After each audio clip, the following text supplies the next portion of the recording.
WFH with two guys. Now here's Benny and Dennis. With the new year, we always take a look at making a better version of ourselves and doing the things that are going to make us more productive, not only in our business, but also in our personal lives too, as well. So goal setting is a very important thing for us. We want to make sure we revisit that and the ability for us to address what goals are going to be looking at like for the next year. I think this is going to be a great measure for us to be able to develop ourselves in this upcoming year. But what happens when we go about establishing some of these goals? Do we do a good job? Sometimes the goals that we set are a little bit ambitious and maybe in some cases unrealistic. So what's a good way of us being able to take a look at that? So today we have Cindy Sullivan, who is the owner of cbSullivan Consulting. She is back again, and she's going to give us some really good advice about goal setting, maybe some of the pitfalls and some of the things that when we put some of these goals together. She's also going to talk about the different types of goals out there. I usually only thought of goals as being one thing, but she gave us a little bit of insight into how that's not the case and how we should be looking differently at how we perceive our goals and how we should be doing this. This episode also, the name of our podcast is called WFH with two guys. Unfortunately, WFH with one guy is this episode because Dennis is having some technical problems, but we'll get him back on next week for sure. It's a great conversation that we had with Cindy, and I think you'll learn a lot. So let's listen in. With the new year comes the opportunity for us to take a look at this next 12 months and what that's going to be and how important it is for us, not only for our business, but personal lives too, that we have to really take a look at our goals. Goals are going to be super important for us to not only measure some of the performances that we're doing within our business and our lives, but it's an important aspect for us to be able to just really have something to shoot for. And Cindy, I'm really glad that you're with us today. This is a super important topic to me, and it's something that people talk about every day. So welcome to the show. Thank you for having me. Glad to be You here today. And it's goals are important, and it's so interesting when I've worked with clients what they mean to different people, how people can limit them sometimes only to their work world. But goals is really a beautiful opportunity to weave in who we are outside of the office as well. And I think that makes Mm. us better at our jobs when we can be more fully who we are and what we're here to do. So Yeah. there's so much we could share, and I know we'll be limited on our time today, but I'm really excited to talk about some thoughts I want to share with you, some main thoughts around goal setting. Mhm. Yeah, and to just kind of dive in. So you have a spot you want to start at, Benny? Yeah. We can. Yeah, absolutely. No, well, listen, Cindy has been doing this for a long time. She's Mhm. had a lot of different clients. And in fact, you are the author of the Six Pillars of Productivity too, as well. So you've got a Yep. lot of reference material. You've got a lot of experience in this. And so the first question that really comes to my mind in terms of how to approach is that, with all the things that you've learned over the years, how's the best way to get started? This is something that, in some cases, the idea of goal setting is just can be overwhelming, but Mhm. how do we go about starting this whole thing? Great question. And yeah, there's no one way. As many times when we're trying to organize our life, our thoughts, our time, you can do what seems authentic to you. But here's some ways I suggest we get started that I think are pretty global and can be applied no matter how you decide to really dig into it. And I'll give you some thoughts. One of those is I always like to say goal setting is we think about it, yes, at the beginning of the year. So we're right here where this recording is taking place right here as we're wrapping up a year, starting a new year. It's logical, right? Because we talk about resolutions, and really often that is a form of goal setting. But it does happen other times too. Maybe you've just finished up a cycle, you've just graduated, and you're on to kind of this next chunk of your life or your work world or whatever. And so this can come back. So how do we start? This idea of goal setting, because oftentimes it can easily transfer into just a brain dump of all the stuff I've been wanting to get done, right? Mm. But goals are a little different. I like to see goals as a bit more of a compass. So you want to see it aligning with the way you want to really lead your life, where you are today. So one of the things I like to see people do first is always start with a blank slate, right? And if you've been one to document goals, you absolutely want to look at progress, but really goal building and goal setting should be done from the ground up so that we're not only transferring in all the stuff we didn't get to, right? Because this year, you may, in fact, things that you plan to do 5 years ago and just never got around to may not resonate with you anymore. So I say a good rule of thumb is no old baggage, right? When it comes to goals, if you've got them documented, great, look and see progress, but really don't only allow on to kind of your current goals list those things that really resonate with who you are now and who you want to be and the direction you want to go. We're not working backwards, just because you started that project or thought that was a great idea or you felt like it was something you should do. That's a great way to feel defeated by goals, because if we don't pick things that are authentic to us, it's just not going to motivate us in the same way. So that's one of the first things to do is get rid of the old baggage. If it doesn't motivate you now, it doesn't need to be there. Now, you might have a project at work or something like that. You're like, maybe it doesn't motivate me, but maybe having my job and building my career does. So for those things that are kind of the have tos, you may really want to tap into how it is that you can line up things that are important to you with that goal or project. Cindy, just to kind of expand on that point, that things should be kind of ever evolving, right? Things don't kind of stay static. We're not Absolutely. static, right?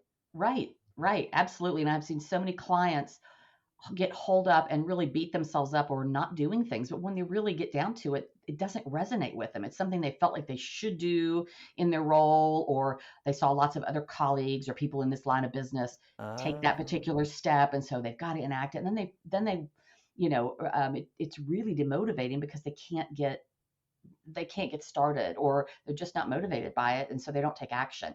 And so that's not a good place to start. You want to start mm, with what really kind of puts fuel in your tank and start there. So yes, absolutely, it should always be ever evolving. Yeah, and I think it's a good wise thing when one of the first things you can do goal setting is take a look at what doesn't belong in my life anymore. hmm. Are there things that don't excite me? Are there things that weigh me down more than they lift me up? And that could be the projects, old goals, but it also could be ways you're living your life now that you're like, this isn't serving me well. It needs to go because I have room for things that excite me more, right? So purging and looking at what needs to be eliminated is a great Hmm. way to start your goal setting. Okay, just like we would in an organizing project, we want to take out what's not needed, right? First, because we don't need to organize things that you don't need in your space, right? So the same thing goes with our time and our Mm. goals, starting there, and then and then start breaking down all the things we want to do, because we all have so many things usually we want to have happen. And so something else I suggest is that it can get really overwhelming when we think it's got to be these big monumental goals. And I actually think there are two different kinds of goals. Um, and ways that we can break these down. Many of us have things like finish line goals, and sometimes they're the only ones that get credited as being real goals. And what I mean by a finish line goal are those things that once you've finished them, once you've done them, they're off the list. I wanted to write this book, worked on it for a couple of years, it's done.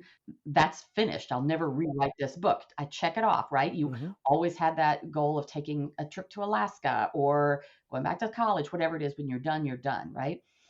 But there are also many goals that we have that aren't tied that way. And so some people don't give credit to, people who say, well, I really don't have goals. I'm really happy with the way things are going. And then they felt like they were doing something wrong because they didn't have a mountain to climb. Mm. But what they really were saying to me was, things are going well. I want to maintain. I want to, and so they had some lifestyle goals to keep doing more of what they're doing, to keep engaging, to get whatever it was they had going. That was their goal. They had a way they wanted to live their life. That I often see that in ways people stay connected to friends and relatives is often a lifestyle goal. Health can be a goal, or being a lifelong learner can be a goal, but sometimes they don't get the attention, right? Because they're not the one big thing, right? But it's something that's maintaining. So I think we can get these lifestyle goals going. We can also get the finish line goals, and it's nice to have a blend of them, because we can't have all these big, huge projects going. Sometimes we just need to acknowledge that we're working on big, important things, but it's the day to day stuff that's going on. So that's Yeah. another really important way, I think, to break down goals so that we're giving credit where credit is due to some of those things that really help drive us forward. I think that's great because you're right, and I'll be the first to admit in terms of when I think of the goals that I put out there, they're really the Mhm. checkbox type of finish line goals that you Mhm. pointed out.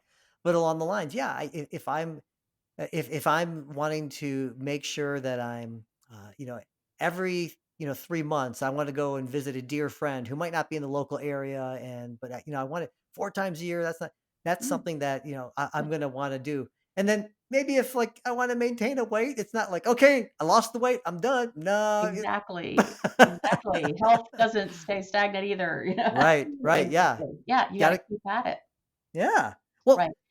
along those lines, can I ask you, how do you make these things actionable? How do you actually Mhm. make these goals that I can actually keep up with them? And how do I do that? Right, that and therein lies the rub, right? Especially in January when they talk about the number of resolutions that people make and then, Mm-hmm. they're gone. That's the missing link. How do you make them actionable? Mm, So, well, I think there's a couple of ways to do that. Absolutely. Number one, start with your goal setting process itself. We tend to want to get all out of our brain and we're all excited, right? When you're goal setting mindset, you are in doing mode, but you're also not thinking probably a lot about the fact that you've got all the other normal stuff right? You might yeah. have your regular work in the office to do in addition to the big things you want to do. You have all the things you do, outside of the office, and they've got to continue going too. So I think it's important that while we have all these big goals, one of the first things is to recognize some of them will be for now and some of them will be for later. So capture them absolutely. So I think the more we document and really capture this stuff, and it's not just floating around in our brain. So writing it down, literally having it outside of your head, is one of the first steps to take. Right, somewhere that you can reflect on that, somewhere that you can pull that out occasionally.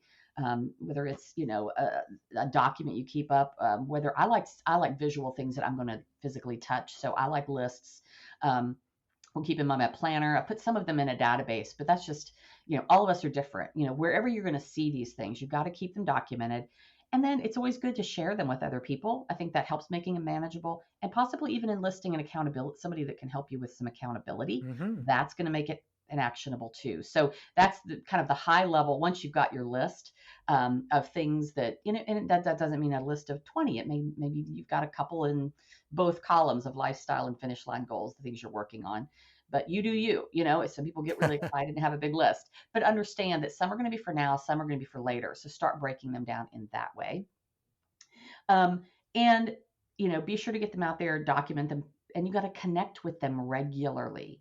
That's the important thing, and that's where I tie this in a lot to planning. And I've been on here before, and I know we would have covered planning absolutely because it's one of the things I think is the gateway to getting those big dreams driven down to the day to day.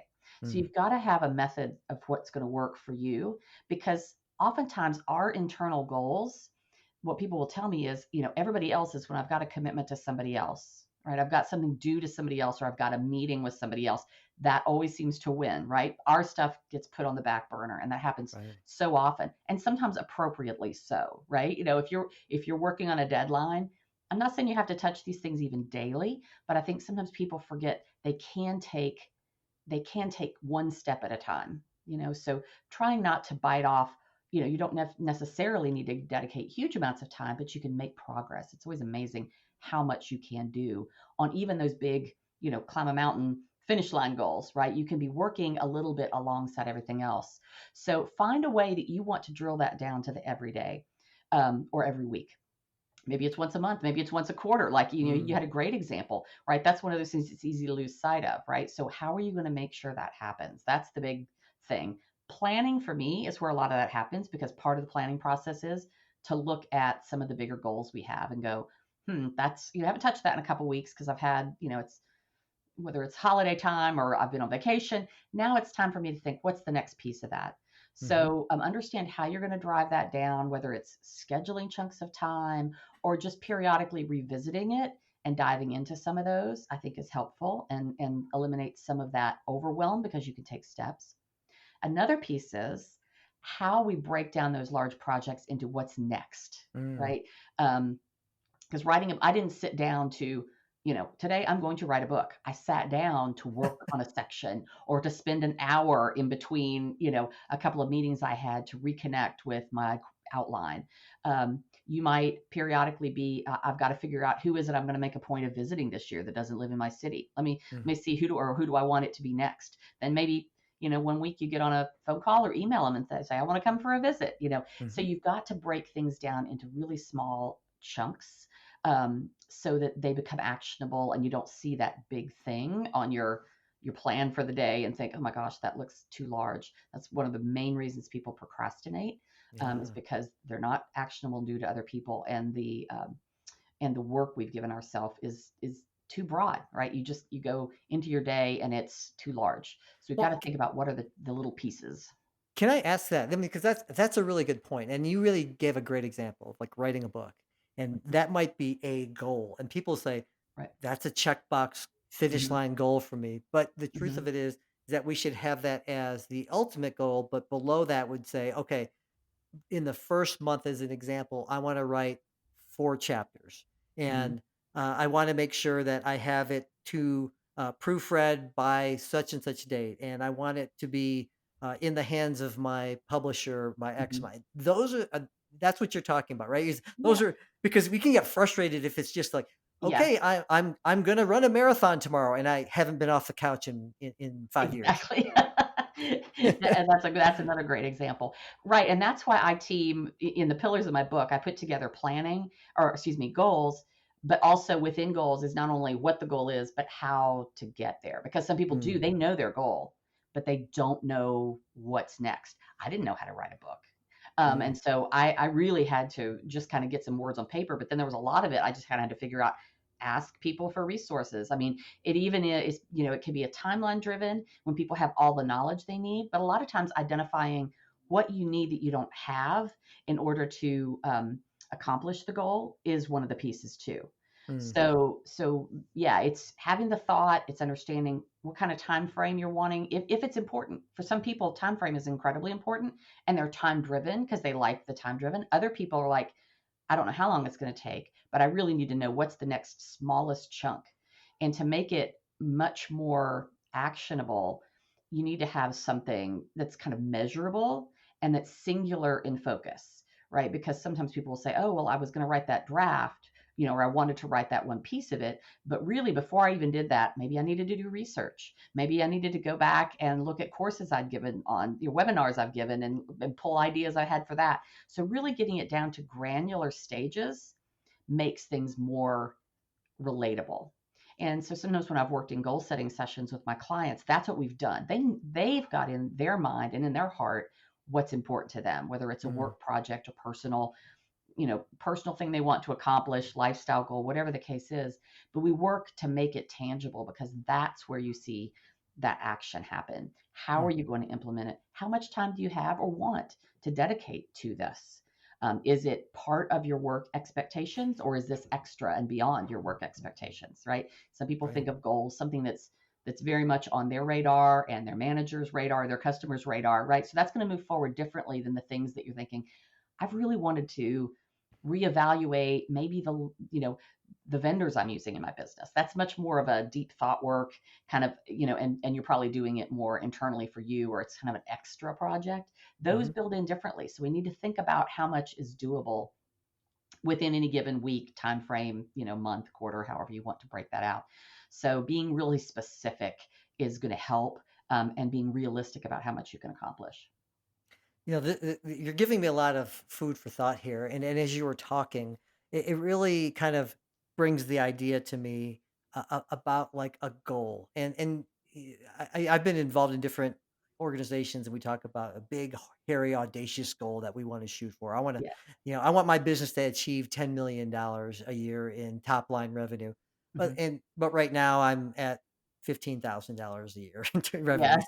So how do we take a look at some of these goals? And we should be, I should say, we want to strive to kind of reach beyond and, Hmm. and try to push ourselves a little bit. But from a realistic perspective, how is it that we should be able to look at and maybe it's a way to formulate some of these big goals and be able to come up with a plan to get there?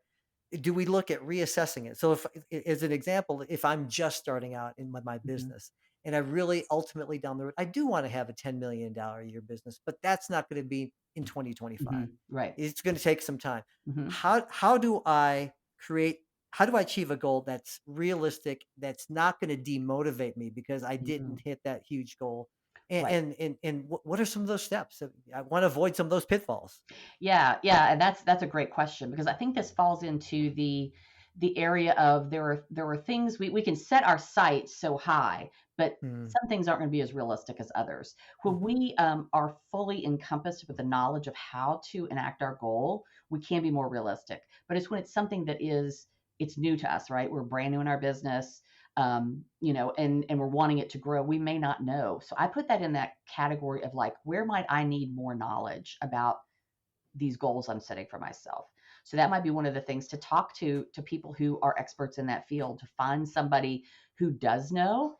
And that's a great weight off, even though sometimes you could be like, gosh, is it really what I want to do?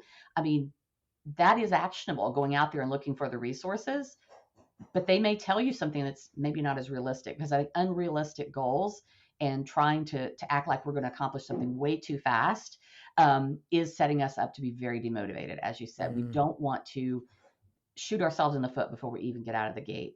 So I think absolutely going, here's what I want to get to. Maybe that's that then goal, right? Versus now, right? How realistic is that? Who do I need to talk to so that I can get more realistic about goal setting? And sometimes we just have to step out of our own world and find the people that might have some of those answers. And using your example, interestingly, for my own personal experience, I've kind of realigned and done some different things that I'm charting new territory in these coming years for my own business. And I stepped out and I worked, and got involved in some people who could help me with that. And what I ended up finding was their process was a little different than things I wanted to do, right? So I learned enough about, they're saying, here's what you got to do to get to that within your time frame. And I realized there were some things I wasn't willing to compromise on in order to do that. So I realized it actually helped me realign my goals and trust myself a little more. So I think the more knowledge we have in those areas that we're uncertain, it's going to help us maybe make the adjustments. But I'm much happier now knowing what I've learned than I was just heading into something and not really sure how to accomplish it. So ask lots of questions. And I think some of this can be done during the goal setting session you have for yourself, right? Putting what you want to do up against how realistic is it, right? And there's a whole bunch of questions, and I've got a few. I'm going to glance here at my list, because there's different ways you can brainstorm your goals, and some of them are, what are you doing when you're being your best self? What are all the roles you serve? What activities build you up, which activities don't? When you can start getting down into some of those granular questions, some of those bigger looming questions of I want to get here, you may start seeing where there's an absolute connection and where there may not be. One just seems like, to grow my business, it might be dollar revenue. Maybe that's not the way you authentically want to grow your business. Maybe you will start realizing that I'm wanting to build really sound relationships, and maybe I'm willing for slower growth as I'm doing this in a bit more of a personalized way, if that makes sense. I'm just kind of pulling on that. But when we can get down to the roots of how we work well, your favorite activities, where you think you waste time, when you think of a life as a journey, what's your next destination, that type of thing, right? So building your business may be where you ultimately want to end up on your journey, but the next destination is building it to that next phase, or to getting to the next area. So those are all good questions, and having a really robust goal setting session, I think, is a great way to start, so that you can be realistic. You can recognize where you need more knowledge. You can start thinking about time frames, and you're connecting it to who you really are, not just the projects and things you want to do and check off the box. Cindy, this topic really for me is near and dear to my heart, and I really love this, and you've really shown a light into this area for me. It's been super helpful, and I really do have a bunch more questions for you, but I know that we're limited on time, and so there are going to be people out there who really have some questions for you specifically. What's the best way for people to get a hold of you? Yeah, and I would love to hear from folks. So please do that. The best thing is to go to my website. It's www.cbSullivanconsulting.com. And on there, there's ways to connect with me to just have, if there's any questions that have come up, I offer complimentary consultations, and I'm happy to talk about that. If goal setting really lights your fire this time of the year, or you want to know more about how you can do that well, or if you're looking for a partner in that, because I love helping people talk through this topic too. So you can contact me there. If you're interested in, there's a chapter on long range goals and goal setting, brainstorming goals, all of that in my book, The 6 Pillars of Productivity, Strategies to Organize the Time of Your Life. There's a link to the book on the website. And there's also an assessment if anybody wants to take a look at how they're scoring with goals and how they may be doing with getting those tied into their daily actions and talking about ways to make that happen. So there's some resources there. So I just encourage you to do that, www.cbSullivanconsulting.com. And I hope I hear from some folks. I would love to have a conversation and to answer your questions. Don't be shy. Make sure you reach out to Cindy. She's Yeah, a great resource, and I'm sure she'd love to be able to talk to you. Cindy, thank you so much for spending time with me today. I you're appreciate it. welcome. For those of you who are, like in the intro, you'll know Dennis isn't here today, and hopefully he'll be around next time for our next call. But thank you so much for spending time with us today. I appreciate it, Thank Cindy. you. It's a pleasure to be here. Appreciate it. Right. You've been listening to WFH with Two Guys. We'll see you next time.